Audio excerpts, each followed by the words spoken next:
Hello neighbors, it's Brad here at eTrailer, and today we're taking a look at installing the Roadmaster Smart Diode Kit on a 2021 Jeep Wrangler Unlimited. Now there's 5 main components required when flat towing your Wrangler, and starting on the vehicle side we have our base plate. That attaches to the frame of the vehicle, creating a structural mounting point for your tow bar and all the rest of your components. Your tow bar is the connection point between the base plate and the hitch on the RV. And the base plate also has tabs for our safety cables that we have here. So just like pulling a trailer, you want to make sure that it doesn't disconnect, and if it was to, you still have these cables holding on to the vehicle. We have diode wiring, which is going to transmit the light signals from the lights on the RV to the taillights on the towed vehicle, keeping you safe and legal. We also have our braking system, which is going to slow and stop as you apply the brakes on the RV. You also have this breakaway switch, so in case of a catastrophic disconnect where everything was to fail, it's going to pull this cable, applying the brakes on the vehicle. That way it's not rolling down the highway. Now in our case, to get indication for our braking system, we also picked up a stoplight switch, and something that I'd recommend to everyone is getting a charge line. That's going to tie on to your 6-pole, trickle charging your battery as you go down the road. That way you don't have to worry about having a dead battery once you get to the campsite. Many times when you see vehicles flat towing down the road, you've probably seen magnetic tow lights that strap onto the vehicle and plug into a 4-pole on the RV side, getting those turn signals, brake lights, and running lights. Well, a lot of vehicles these days, including our Jeep, is not magnetic, so you really can't stick those on the vehicle, and the diodes are a really great way to be able to just plug in and have your light sequence working. And that's really all it's doing, is mimicking the turn signals, brake lights, and running lights from our RV. That way the people behind you know exactly what you're doing. Now that does require splicing into your factory wires, which can get a little bit scary, but overall it's not too bad to do. And depending on your braking system, some of them require tapping into that diode wiring. So today we have our Stay and Play Duo that we installed, and that does require diode wiring. So as far as getting this installed, the hardest part I think is just getting a cable ran from the front to the back of the vehicle, and I'm going to walk you through to make sure you get yours installed. So let's take a look at that.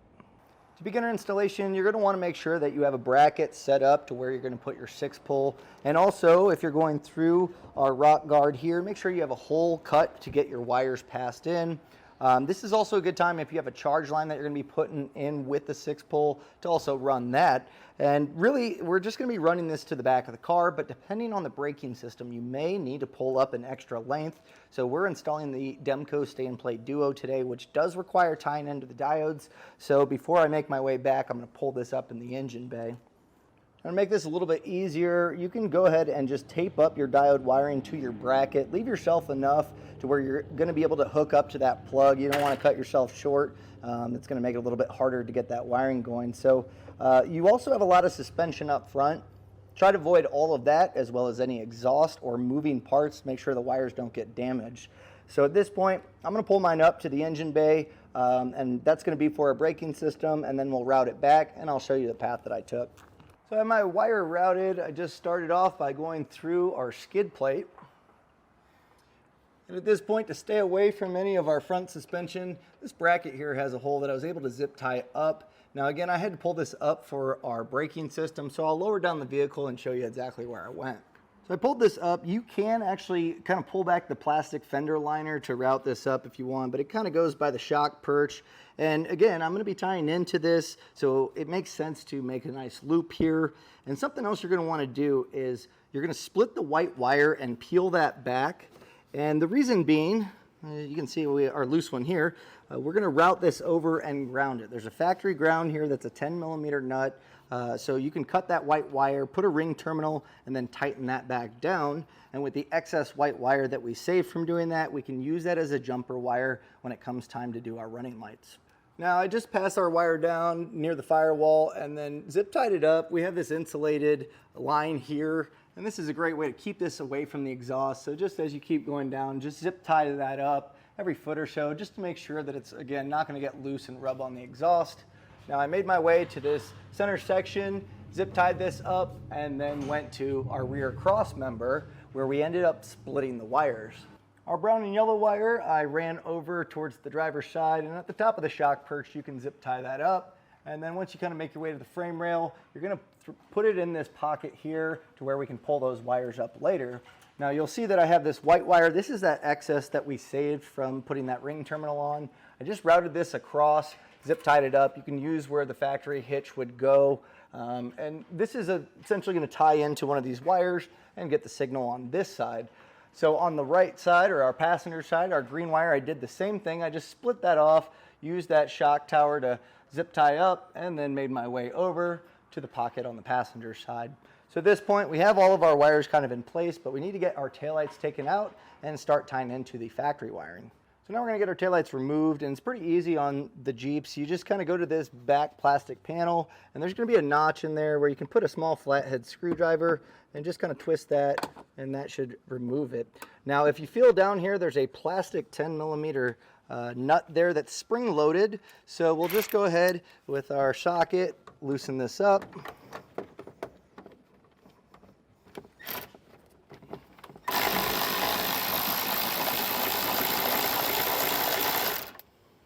So at this point, we'll just pull our taillight out, and we're going to have this large plug. We'll separate this by pulling our red tab back, and that's just to lock it in place, and then push on the center of the plug. And now these can fight you sometimes, but we should be able to get this to separate. There's also this plastic Christmas tree style that's holding our plug in, so I'm going to get that taken off real quick. That way we can start splitting up our wires.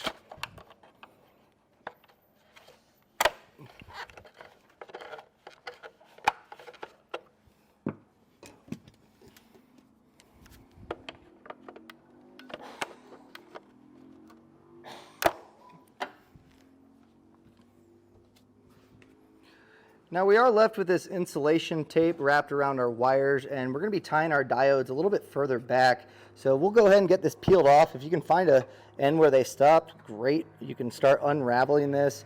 If not, you may need to cut this. Now just be careful, obviously, not to damage your wires in the process. So just cut that top little part. You can use a utility knife, or I'm using my pocket knife here. Just be careful. And then once you get this kind of split, you can unravel it back. I'd say we go about 8-9 inches should be good. With our wires peeled back, we can gain access to the wire that we'll need. Now, a bunch of different colors here, and the one you're going to be looking for is white with a very faint gray stripe.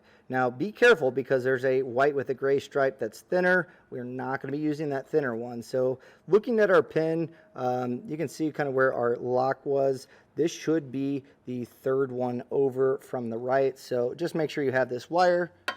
And then at this point, you can go ahead and cut this. And then we'll just strip back each end.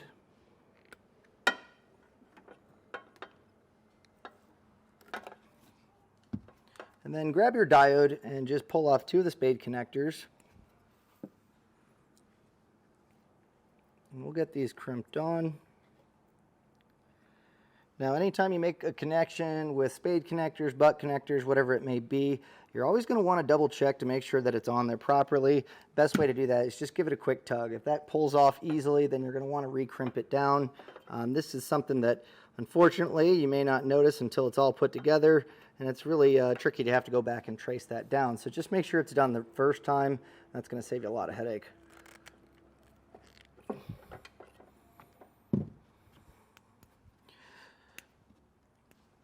So with those in place, we'll then just plug this in. You'll see that we have one side with 2 male ends and one side with 3. The car out is going to go towards our plug. So first get that in place, and then that gray with white corresponding wire will go to car in, and that's leaving us with 3 male terminals. So that's where pulling up our wires comes into play. Now to get those wires pulled up, you can use a fish wire technique. So I use an airline tube, but really it's pretty open here. So as long as you have something that can pass through here that you can tape your wires up to that pull up, it's going to make it a lot easier for you. So I'll just take my white, my brown and yellow wires, tape it up to my fish wire, and get these pulled through. So now we'll get our wires pulled up. And also make sure it's not wrapped around any suspension or exhaust that could cause damage long term. Now obviously we have quite a bit of extra here, so I'll just go ahead, I'm going to cut this back a little.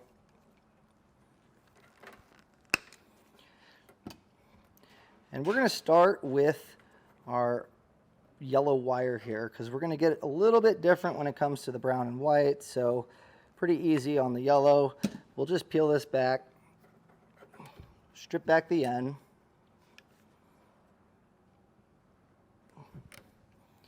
and then get your ring terminal attached.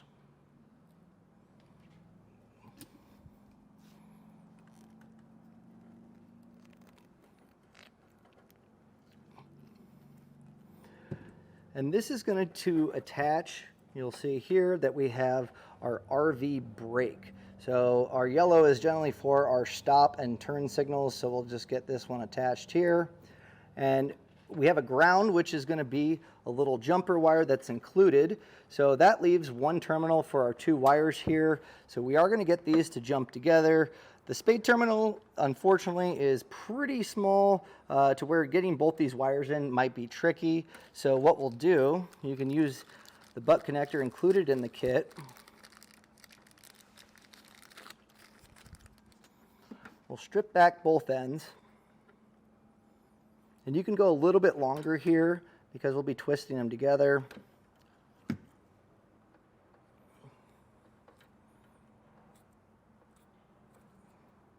And then we can crimp this on there.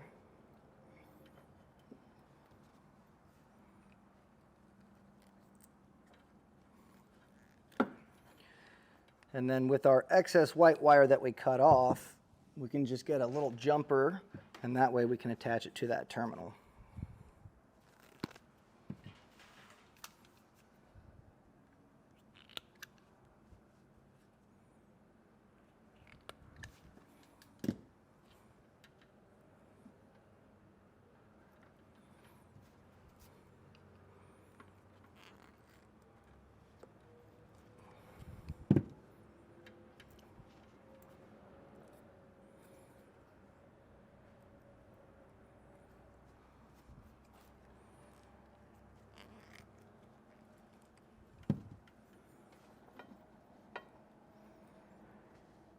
So that brown and white will then go to our RV tail in.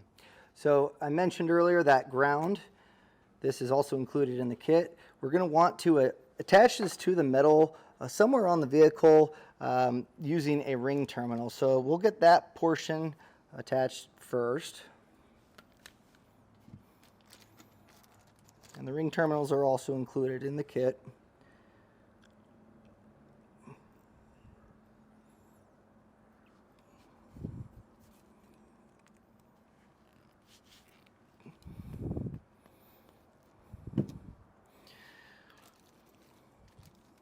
And we'll take our self-tapping screw. It's going to use a 1/4-inch drive, and we're going to want to drill this in to the metal. Really, you have a lot of options here, pretty much anywhere in here. And once that screw goes in, it's going to bite into that metal. So if you're worried about the ground or needing to sand that paint down, you won't need to worry about that.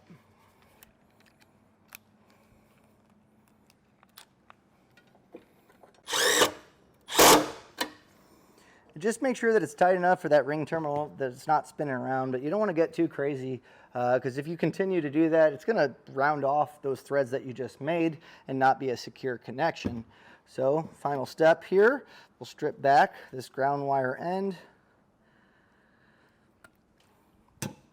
get our spade in place.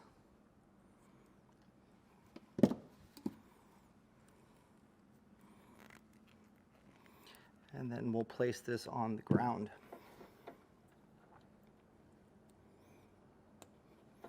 Now there is double-sided tape on the back of the diode, which you can stick it to whatever you want. I always try to make sure that we have enough clearance to be able to get our taillight put back in, but something I'll always do is anywhere where we made these connections, I take electrical tape and wrap it around it. That way it's not going to pull these out. Kind of keeps the wires from being able to fall out of those spade connectors as well. So that way if there's any stress on them, it's going to keep it protected. For a little added protection too, if you want to wrap up that butt connector, just to kind of make sure that long term it doesn't get water moisture building up in there causing premature wear, feel free to do that. So with all of this taped up, we'll take our taillight, we'll snap it back into place, lock that down. You can put that plastic Christmas tree back in. And then when aligning this up, just kind of make sure your wires stay off to the side, and we'll get this pushed back in. and then tighten back down. Then we'll head over to the passenger side where we're going to make those connections. So our passenger side is going to be pretty similar. Now the wire that we're tying into from the factory is a little bit different. This is white with an orange stripe, and also just make sure that it's the thicker wire, and it's going to be about in the same position as the other one. So that's a good reference to make sure that you're tying into the correct wire. So with all of these connected, we have our green going into the RV break-in, and our white jumper wire goes into the RV tail in. So I'll go ahead, get this all taped up, get our taillights in, and then we'll head to the front where we can get our 6-pole installed. Now up at the front, we're going to put our 6-pole in place. If you have a charge line that you're running, you're going to want to do that now because that's going to tie into the 6-pole. But pretty simple here. We're going to take the boot off of the 6-pole, just slide this back, and then pull your wires through here. From there, we're going to be attaching it to these terminals on our 6-pole, and pretty easy. It's a small Phillips head screw, and we're going to back those out. Now, don't take them out all the way. They do get pretty tricky to find if you drop them, but all the letters are going to be embossed or molded into our plug, and that's going to denote where our wires go. So I'll go ahead, I'm going to get these attached, and I'll show you exactly where they're going to go. So I've gone ahead, got our wires attached. So at our 12 o'clock position where it says TM, that's our tail markers. Our brown wire is going to go there. Now moving over to GD, that's our ground. That's our white wire. LT is going to be left turn signal. That's yellow. Our right turn signal is green. Now if you do have a charge line, that's going to go in that tall center post. So with those all attached, something that we do for a little added protection, this lives on the front of your vehicle, so it's exposed to a lot of different elements wherever you're driving, and we want to make sure that water doesn't get in here and break down our connections. So if you have some RTV silicone, you can go ahead and just kind of coat all this up to create a nice barrier where those wires go into the receptacle. And at this point, we'll slide this boot over our plug and into our mounting bracket. And then I'm also going to run some tape around our boot just to kind of seal that up. So at this point, we're going to want to test to make sure our diodes work before just hitting the road. And the best way to do that is use your umbilical to hook it up to the 7-pole on your RV, run through the light signals, and check them on the back of the towed vehicle to make sure they're working properly. So first thing, we'll start off with our running lights. Next, we'll do our left turn signal, our right turn signal, and then finally our brakes. So with these working properly, we can go ahead, get this mounted up to our bracket, and we'll continue getting the rest of our flat tow components set up, but you've officially installed your diode wiring. And that was a look and installation of the Roadmaster Smart Diode Wiring Kit on a 2021 Jeep Wrangler Unlimited.